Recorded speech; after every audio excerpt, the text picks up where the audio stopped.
Ladies and gentlemen, we want you to stand and we want you to make some noise. Ladies and gentlemen, let's go racing here at Knoxville. Only the best go three abreast. It is show time at Williams Grove Speedway. Ladies and gentlemen, boys and girls, here at Eldora Speedway, it's showtime! You got them for a rep. Often imitated, never duplicated. The greatest show on dirt, the world of outlaws. It's time to sit back, relax, and enjoy, because, ladies and gentlemen, it's showtime! Set to do battle for 30 laps. The green flag is waving.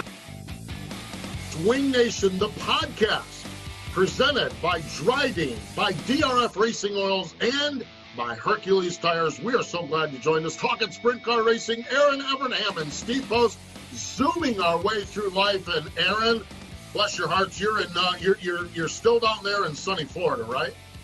Well, it's not sunny right now, but I am in Florida. I mean, I know you feel very bad for me because I'm looking out at the ocean right now, and it's cloudy. So yeah, I know you feel my pain. Yeah, I know. Those of you listening, you can't see me rubbing the tear out of my eye. Those of you watching, you can see the in the South, as we say, bless your heart. So I'll just go with that. So yeah, pretty cool stuff. Erin, it's fascinating to me as every day kind of ticks by. It's every day in the step. Sometimes we get a day where we're banging our head against the wall with this pandemic, and sometimes we get a step where it's like, all right, there's a light at the end of the tunnel. And I think it's interesting because one of the states that's been more and more at the eye of the storm, not only in the sprint car world, but the eye of the storm nationally, as even our esteemed president, who has been known to take shots, has fired a shot or two across the bow at Pennsylvania. Pennsylvania is certainly a state that's so critical to sprint car racing and so locked down right now. And Jeremy Elliott's going to join us, and so I'm fascinated to get his perspective on what's going on up there in the home state, and just see where he's at with it all and what he thinks. So, and I always like talking to Jeremy. He's doing this 25 top crew chief countdown or top owner countdown, and he just does such a good job with SprintCarUnlimited. And a couple times a year, I like getting his perspective, and with all that's going on or not going on in the world, I'll be fascinated to chat with him here today. Me too, but I have to admit, he's kind of on my, I was going to say my SH list, but not too happy with him. I did the World of Outlaw trivia game with him that I don't believe has aired yet, and let's just say I didn't stand a chance, and I don't like losing. Wait a minute. Now, I in the inaugural maiden voyage of the World of Outlaw trivia game, I waxed Braden McMahon. Well, of course you get Braden McMahon, and I get Jeremy Elliott, who's a walking encyclopedia of sprint car racing. Well, how dare you bust on my friend Braden? Oh, I love Braden, but does he have a website, and is he a journalist that writes all about sprint cars? No, but right here. Braden's got it right here. Something, I don't know. Well, no, Jeremy got like 2 wrong the whole game. And I actually got more right than I thought. I mean, I love sprint car racing, but I don't retain a lot of information out there. There's not all that much going on upstairs. So I was actually proud of myself, but against Jeremy, I still didn't. I'll be honest. I actually came into this thing when I did mine. I actually thought that Braden would wax me because he's lived it all. You know, I mean, I know he's a kid, and I know we're kind of both knuckleheads. I'm just an old knucklehead. He's just a young knucklehead. But, so they went from the knucklehead round to the genius engineer round is what they did. So yeah, not so sure I qualify there, but good stuff. So as we're recording it, it has not aired. Maybe by the time this plays, it'll have played because we're still all working on programming schedules. They are, we are. We're our producer Krager is juggling NASCAR races in there too. So he's the guy that mashes all the buttons and twists the knobs at the NASCAR races too. So Craig is busy in Concord. He's busy at the home office. He's busy in Darlington, and so we're just all over the place. So sometime that trivia game has or will air, but as we record this, it's not aired yet. So there you have it. Yes. Good stuff. Now, what is out there, Erin, is our mule ride from last year at Knoxville.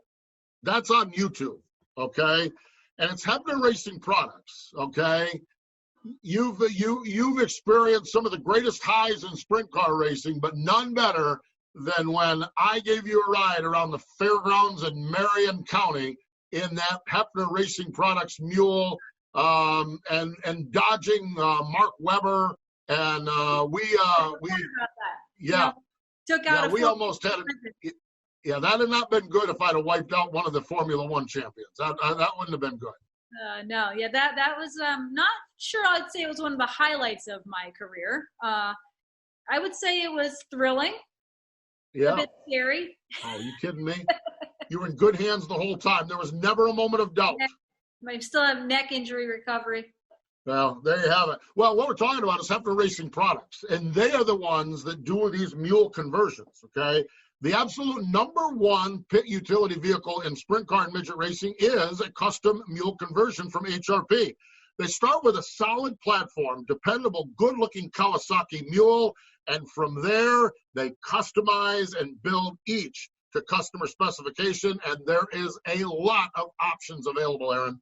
There's generator, air compressor, shock and radius rod racks, amazing toolboxes and drawers, LED lighting, walk-on roofs, and more. The HRP mule conversion perform, outlast, maintain their value better than any other utility vehicle. HRP mules raising the standard again in pit utility vehicles. And you can find out more at www.hrpracing.com. Last week we did have a little bit of racing action. It was on Speed Shift TV. It was from Jackson Motorplex in Jackson, Minnesota. It was the Great Lakes Shootout up there. And some of the early battling included Sheldon Hodenshield and Donnie Schatz. Austin Lloyd with the call. It's our Drydene Diesel all-death-defying move of the week. And now for the Drydene death-defying move of the week, where one driver simply amazes us with their on-track moves. He races for the lead out of turn number 2, side by side down the back straightaway. Hodenshield tests the outside of the speedway in turns 3 and 4. Off of 4, you've got a new leader. It's Sheldon Hodenshield. Holy smokes. That death-defying move was brought to you by Drydene Diesel All Death, the official death of the world of outlaws and wheelmen everywhere. Visit Drydene.com for more information.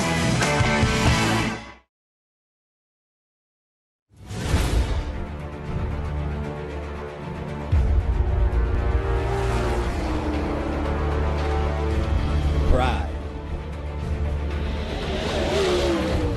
Passion. Performance. We are Team Drydene. Hey, Ashley, what are you up to? Oh, I just stopped by to grab some sage fruit apples. Now I just have to decide which ones. You can never go wrong with a Honey Crisp. They're light, crisp, and full of perfectly balanced flavor. Oh, hey. You could always go with one of their classics, the Gala or Fuji. They're both sweet and juicy. Grown in the heart of Eastern Washington, Sage Fruit Company works hard on the farm and with their retail partners to provide high-quality apples and pears to consumers all year long. Well, I couldn't decide which ones. Thanks for the help, guys. I'll race you to checkout. Welcome back. It is Wing Nation, presented by Drydene, by DRF Racing Oils, and by Hercules Tires. Want to remind you, Hercules Tires have their spring rebate going on to the end of May. Go to HerculesTires.com/spring rebate. You could win a $70 Visa gift card with a qualifying purchase of 4 Hercules Tires. We talked about this a little bit before the break. Joining us now, he is the owner, the chief cook, the bottle washer, the guy that cleans out the restrooms. Well, wait a minute. I don't know that websites have restrooms, but he does it all at SprintCarUnlimited.com. Jeremy Elliott's joining us via Zoom. Hey, Jeremy, welcome into Wing Nation. Thank you very much for having me on. It's a pleasure. Jeremy, as we sit here nearing the end of May, okay, we were supposed to be going to the Weichert Memorial this weekend. The World of Outlaws, we all kind of know what's going on. Broad picture, across the country, sprint car racing, you cover it more than and deeper than anybody else. What's your perspective on what this is, where we're at with this?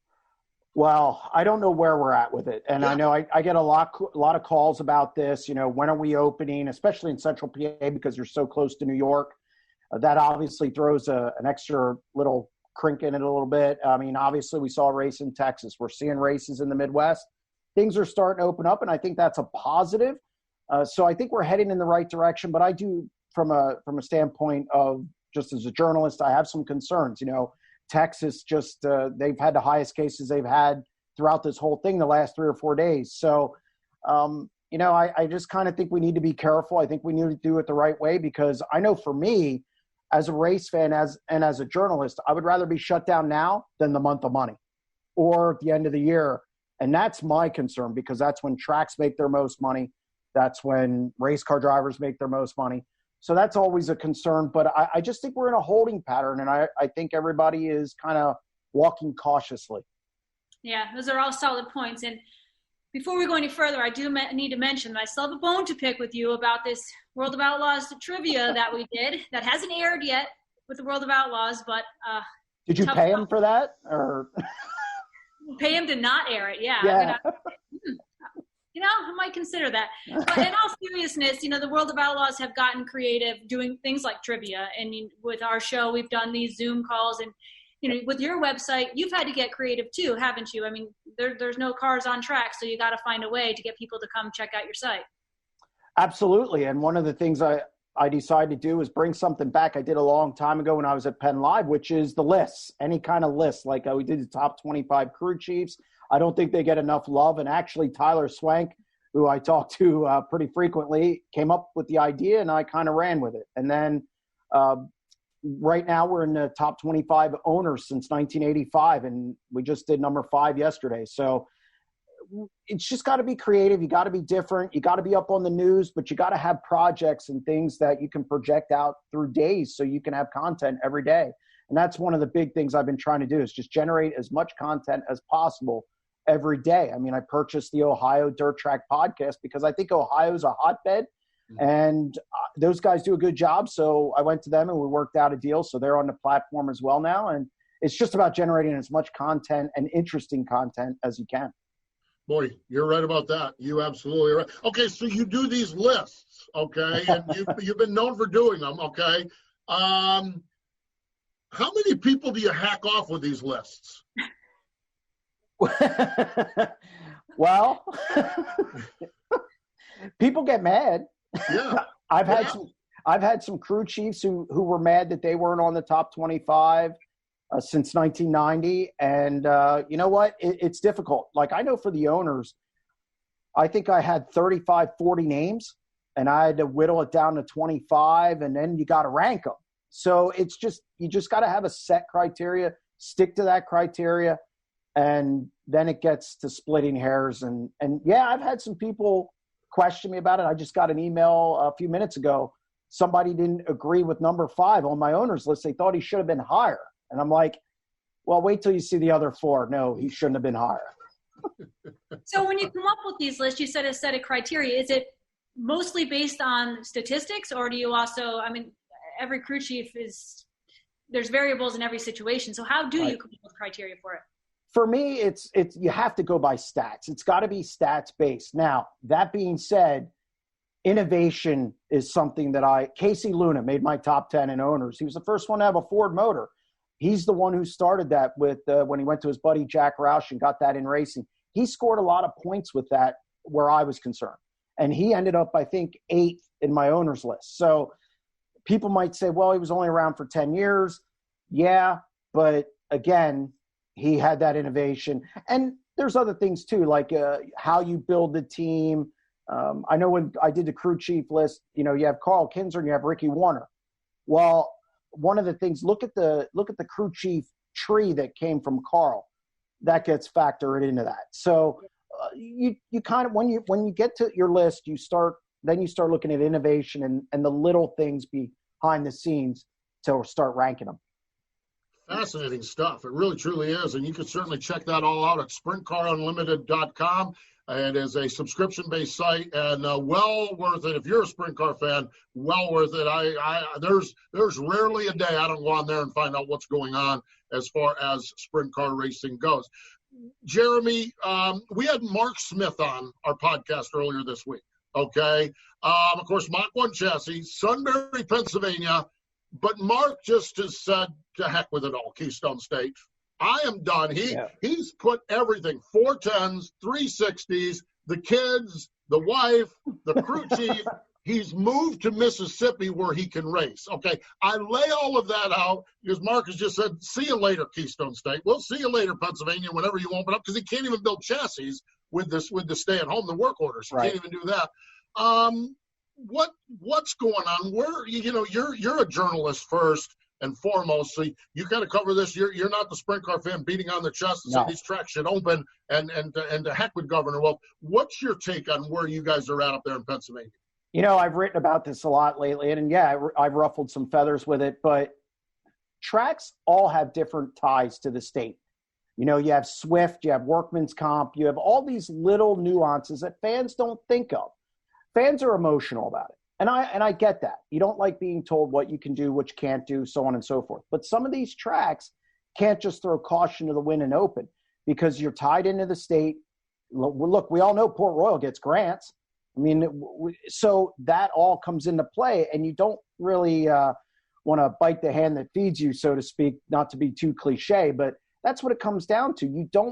There's fines, there's business licenses, there's health inspections. There's a lot of things that come into play when you're making these decisions. The tracks in PA, there's Roaring Knob, and then there's a go-kart track and a 600 track that have run. I don't think they're tied into the state as heavily, and that they can do that. Plus, they fly under the radar. They're not Selinsgrove, they're not Lincoln, they're not Port Royal, Williams Grove, who run 410s every week. They're on the radar. And here's the other thing. One thing about sprint car racing, and it's good and it's bad. We want more coverage. We want to be more mainstream. But with that comes being under the microscope. So you can't have it both ways. And I think one of the things that has benefited sprint car racing for so long is you fly under the radar. So sometimes that's a good thing. And I think some of these tracks don't want to be on the radar, so to speak, when this all ends and we get back to some normalcy. Jeremy, how do you see it affecting the Pennsylvania race teams? I mean, obviously, if they're not racing, they're not making money, but they're also not spending money. But there's also the fact that it's probably hurting some of their sponsorship deals.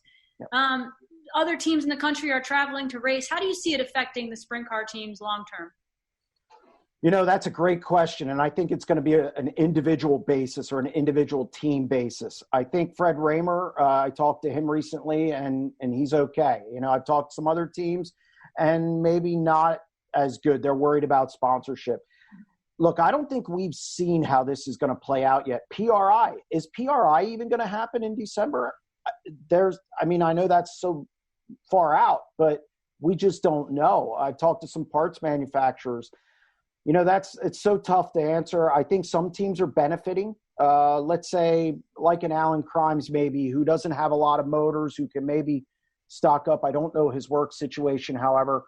And then you have the other teams who want to race to make money, like a Danny Dietrich or somebody like that. So I think it's have and have nots, and I think it's going to affect some teams where other teams it's not going to affect as much. I think one of the things we need to look at, though, is did you get your sponsor money up front? And are you going to have to pay some of that back? That's where it becomes a problem. And that's also a problem for racetracks, especially if you've spent that money already. Boy, yeah, I hadn't thought about that. And you're right. A lot of times in both racetracks and race cars, that sponsorship money is pooled to build that engine or to build that new tower or to build something. So that's some fascinating stuff, that's for sure. Jeremy, we have had a little bit of racing, some virtual racing and some real racing, okay? We had Park Jefferson was a fan-less event, and then Knoxville. What's your take on the steps that the World of Outlaws did in pulling that event off at Knoxville? I wrote about this right after I think they did an unbelievable job. Yeah. I thought with what they were presented, from the people that I know who were out there talking to them, I thought they did a great job. I think it was a learning tool for them. And by the way, that's why I think Selinsgrove should have been able to race. Not because so much that I needed a race, but I think it would have been a good model for other businesses and other racetracks. So I think the Outlaws did a great job at Knoxville doing that. And I expect Peevely next week to be even better. They took notes.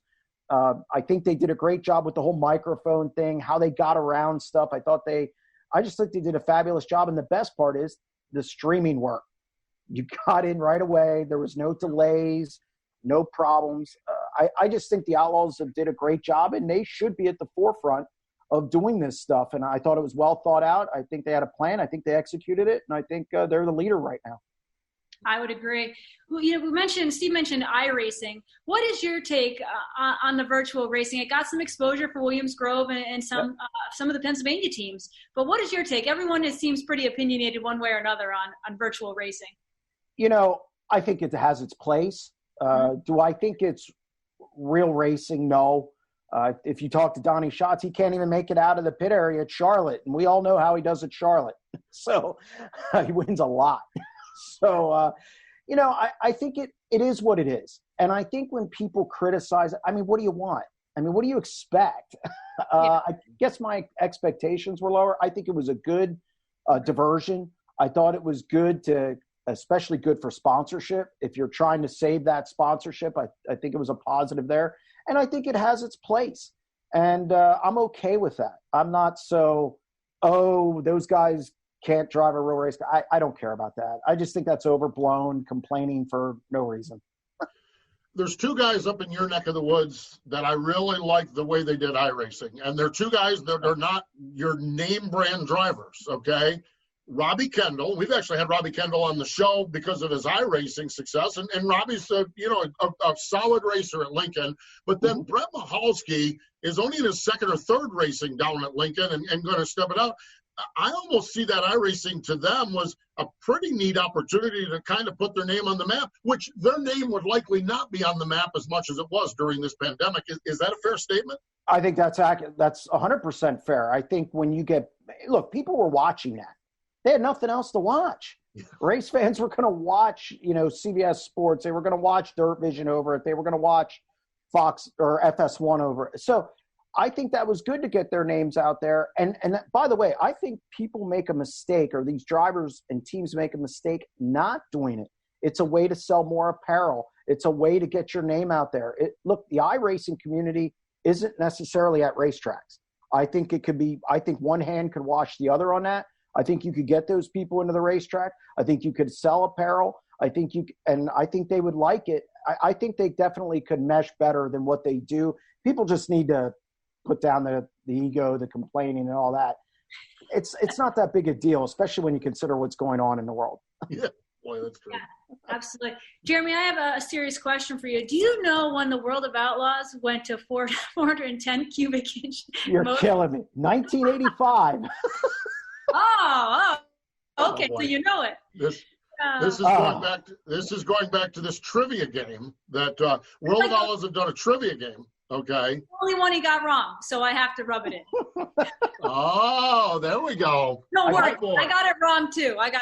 So all right, so there you go. Now we're recording this early in the week. This is this game may or may not have been out there, but you can follow along with the World of Outlaws. They have a trivia game that they did. You can watch one Wing Nation personality win, and apparently you can watch another Wing Nation personality maybe not do so well, Erin. No, not even close. He got no maybe. 9 answers right. First 9 in a row. Oh, I was like, I thought I was doing so well too. I was like, man, I'm getting more than I thought. No. I was worried coming into it. I'm like, oh no, what if I don't remember something? And then it came, and then I felt good about it. Yeah, you should have. I felt good about mine too. I guess 2 out of 3. 2 out of 3 of us are pretty happy with the way that game is going. So yeah, I'm good with it.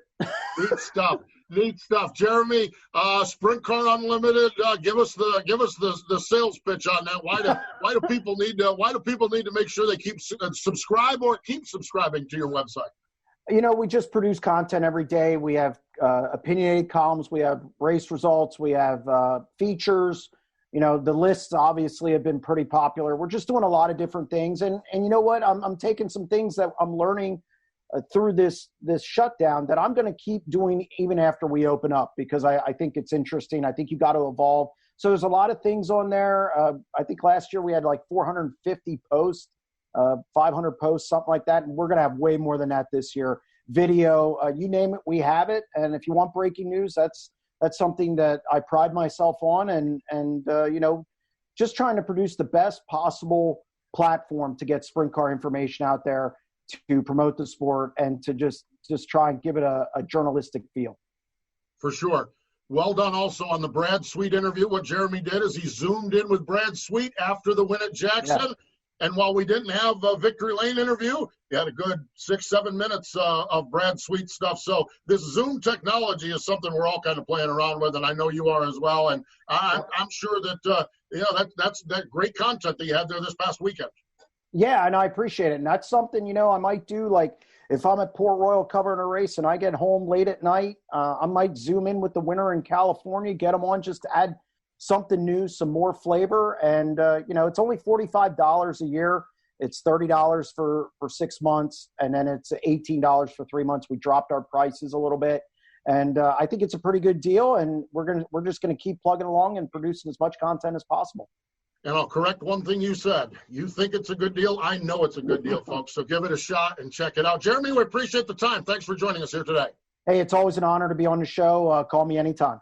There we go. Jeremy Elliott joining us here on Wing Nation. Stay with us. More in just a moment.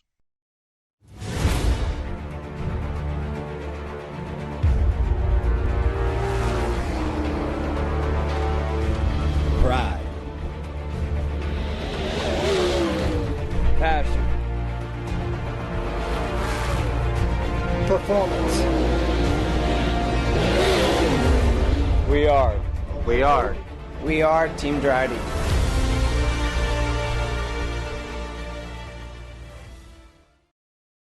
Power isn't born, it's built over time. For over 65 years, Hercules Tires has been providing the muscle to move more drivers. Whatever the vehicle, whatever the terrain, and we back it with a powerful protection plan. So wherever the road or the trail takes you, we have the selection, value, and strength to get you there. Hercules Tires. Ride on our strength. Welcome back. It is Wing Nation, presented by Drydene and by DRF Racing Oil and by Hercules Tires. It is great to hang out with you. Oh, by the way, Erin, last week I got to hang out just a little bit, social distancing, with our buddy Dave Klinger talking about Drydene. Oh, yeah, you guys had a big announcement, right? Yeah, well, they did. Corey LaJoy, they sponsored him Sunday at Darlington, and so we did a video production out at Corey's race shop. And of course, Corey does the Sunday Money podcast here on Motor Racing Network, so it all kind of comes together and works together. But we actually, Dave Klinger and I got to hang out wearing our masks, and it was good to see him. He is just a bundle of fire, that's for sure. And was excited to jump on Corey's car for the return of NASCAR, which is really, really cool. It is. I mean, you know how I feel about Dave. Ever since I heard that spiel he gave Logan after the King's Royal for running second, I'm a fan. That motivation and that fire for life you can't find that anywhere. Yeah. It is. It's such a passion, and same passion for same passion when he announced Corey's sponsorship there. It was great stuff. So really, really neat. Plan B Sales, another one of our great partners here, founded in 2010, and Brent LaDonna started this business, and they started as a Lionel distributor and Chase Authentics apparel. Well, this thing, because the service is so good, this thing just went through the roof. And now Auto World, I've got a bunch of Indy cars from Auto World, Greenlight Collectibles, Brand Art, University of Racing Lines. They have got a complete collection of Sam Bass artwork that is just unreal. Some of this pencil signed by folks like Dale Earnhardt that are limited edition stuff. So they have got all kinds of things. So a great inventory there at Plan B Sales. And one of the other things, Erin, that I love about them is they're partners with a lot of our friends and sprint car drivers as well. They are, with Kyle Larson, Ricky Stenhouse Jr., Christopher Bell, and many other drivers.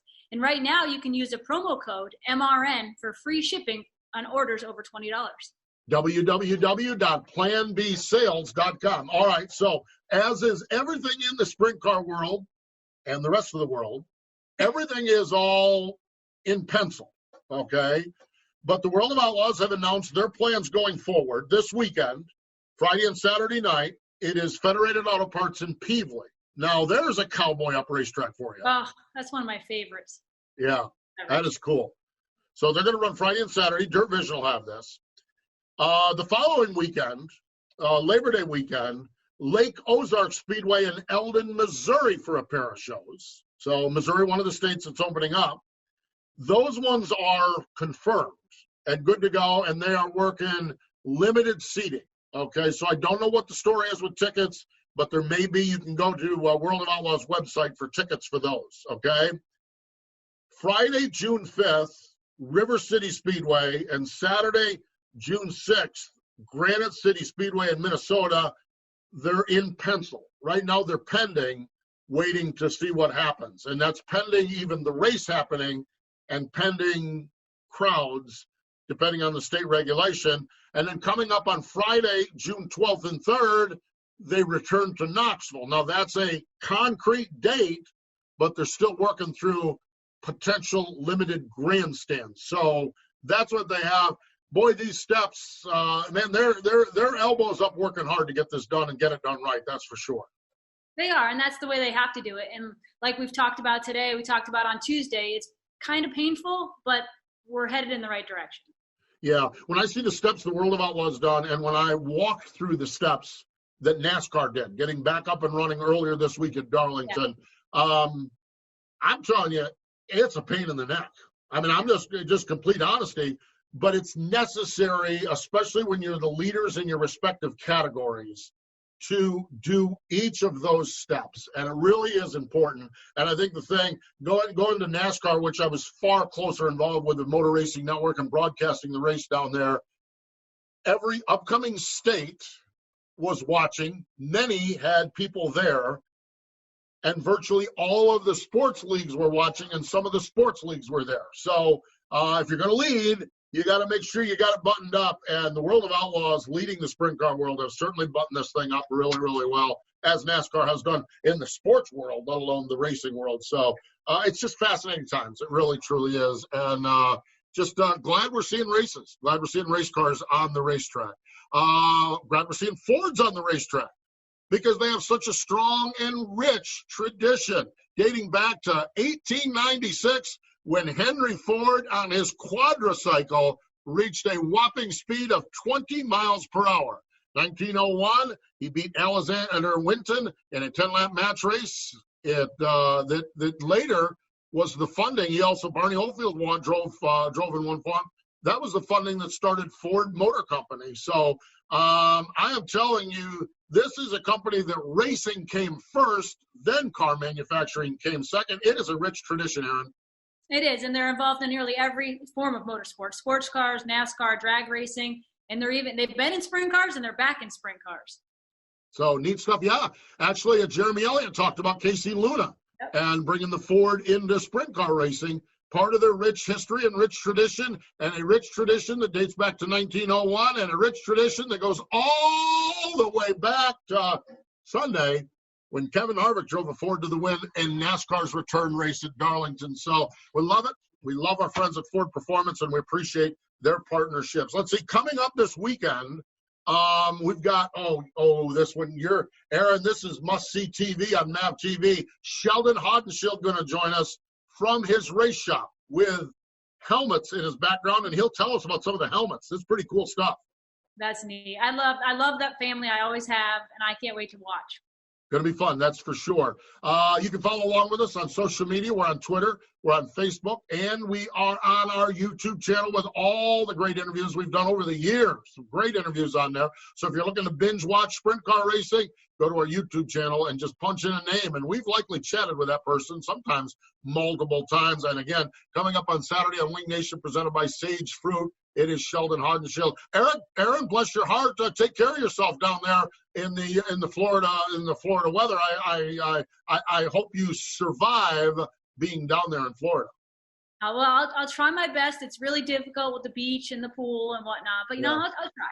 Yeah, well, good luck with that. Good luck with that. Look forward to chatting next week, that is for sure. Hey, we appreciate everyone joining us here this week on Wing Nation, presented by Drydene, by DRF Racing Oil, and by Hercules Tires. And we really appreciate Jeremy Elliott checking in and getting his perspective. So thanks for joining us. We'll talk to you next time on Wing Nation.